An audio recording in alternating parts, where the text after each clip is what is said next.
अच्छा, deputy CM है हमारे उत्तर प्रदेश के ब्रजेश पाठक जी।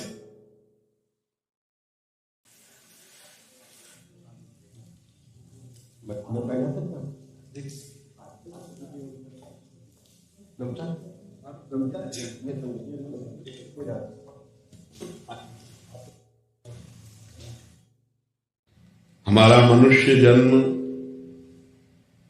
केवल भगवत प्राप्ति के लिए हुआ है।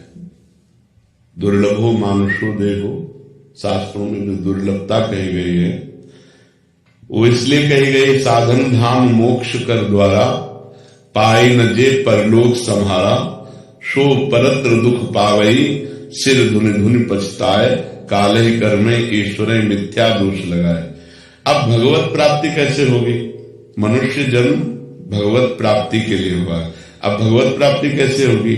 तो हमारे दिमाग में ऐसा आता है कि भगवत प्राप्ति का मतलब है कोई साधु महात्मा बन जाना या एकांत में बैठकर माला चलाना, ऐसा नहीं है। भगवत प्राप्ति के लिए हम जो कर्तव्य कर्म कर रहे हैं उसे ईमानदारी से करें और नाम जप करें। दो बातें भगवान ने आदेश की, मामुनिस्मर युद्ध च, युद्ध माने अपने कर्तव्य कर्म को करना और मामुनिस्मर भगवान का स्मरण करते हुए।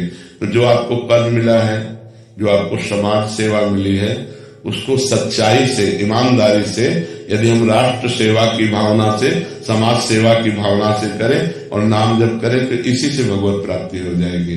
जब युद्ध से भगवत प्राप्ति हो सकती है, गला काटना है युद्ध में सीधे, तो फिर और तो सब काज सहज ही है, सरल ही है।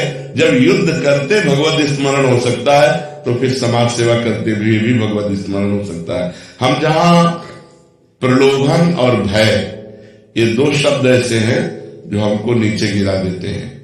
किसी का भय नहीं मानना और कोई प्रलोभन नहीं रखना है। जो विधान मेरे प्रभु ने रच दिया है वो वही विधान भगवान जो करते हैं, उसके विपरीत किसी की ताकत नहीं कि एक रोम भी उखाड़ सके। जो विधना ने लिख दिया छठी राव के अंक, लाई घटे में तिल बढ़े रहोगे जीव निशंक। बिल्कुल निर्भय रहना चाहिए, भय तो किसी का मानना नहीं चाहिए। अब रह गया प्रलोभन, इससे बच जाना चाहिए। अगर हम प्रलोभन से प्रभावित हो गए तो हम अपने धर्म से च्युत हो सकते हैं। अगर हम प्रलोभन से प्रभावित नहीं हुए तो क्रम बाई क्रम हमारा विकास संसार में भी होगा और परलोक में भी होगा। जो पद है उस पद से आगे भी भगवान सेवा देंगे, क्योंकि ये अंतिम पद तो नहीं है ना, इसके आगे भी पद है। और जो सबसे बड़ा पद है वो है परम पद, भगवान की प्राप्ति। तो दोनों काम हमारे हो जाए, संसार की सेवा भी हो जाए और भगवान की भी प्राप्ति हो जाए। और आपको भगवान ने वो दिया, बहुत बड़ी समाज की सेवा का एक पद दिया, एक अधिकार दिया है। आप अपने पद का पालन करते हुए नाम जप करते रहिए। आपने जो आशीर्वचन दिया उसके अनुसार हम गुरुदेव काम करेंगे। आपकी कृपा बनी रहे, बिहारी जी की कृपा बनी रहे, राधा रानी की कृपा बने, ऐसा आशीर्वाद। और आगे बढ़ो, हमारे भारत की, हमारे समाज की सेवा करो।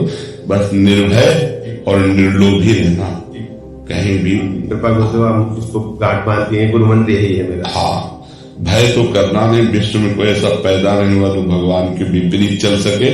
और प्रलोभन करना मत, क्योंकि जो मालिक दे रहा है उसी से संतुष्ट रहना चाहिए। हाँ, समाज में जो आपकी प्रियता है, समाज में जो आपका सम्मान है, इससे बढ़कर धन नहीं होता। बहुत धन हो, समाज में आपकी निंदा हो जाए तो किस काम का है।